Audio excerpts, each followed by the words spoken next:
ദൈവത്തിന്റെ തീ നാവുകൾ പോലെ അഗ്നിജ്വാല പോലെ ഓരോരുത്തരുടെ മേൽ പതിഞ്ഞപ്പോൾ അവിടെ ഇരുന്നവർ പരിശുദ്ധാത്മാവിൽ നിറഞ്ഞു. അവരുടെ അധരങ്ങളിൽ നിന്ന് ആദ്യം പുറപ്പെട്ടത് അന്യഭാഷകായിരുന്നു.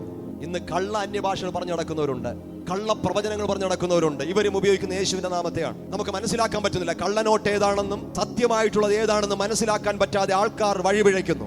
രഹസ്യമായി പാപം ചെയ്യുകയും രഹസ്യമായി സാത്താനെ സേവിക്കുകയും രഹസ്യമായി സാത്താന്റെ ക്രിയകൾക്ക് അടിമകളായിരിക്കുകയും ചെയ്തിട്ട് പബ്ലിക്കിൽ വന്ന് പ്രവചിക്കുകയും അന്യഭാഷയും പറയുന്ന വ്യാജാത്മാക്കൾ ഈ അന്ത്യകാലത്തിൽ കൂടിക്കൊണ്ടിരിക്കുന്നു.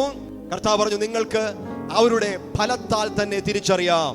അവരുടെ ജീവിതത്തിൽ ഉണ്ടാകുന്ന ഫലം കണ്ടാൽ തിരിച്ചറിയാം. നിങ്ങൾക്ക് ഫലം കണ്ടിട്ടും തിരിച്ചറിയുന്നില്ലെങ്കിൽ പരിശുദ്ധാത്മാവിന്റെ ആത്മാക്കളുടെ വിവേചനപരമുണ്ടെങ്കിൽ തിരിച്ചറിയാം. നിന്റെ അടുത്തുകൂടെ ഒരു ദുഷ്ടാത്മാവ് നടന്നു പോകുമ്പോൾ തന്നെ ദൈവത്തിന്റെ തീ ഉള്ളവന് മനസ്സിലാകും ഇത് ഏതാത്മാവിലാണ് സഞ്ചരിക്കുന്നതെന്ന്.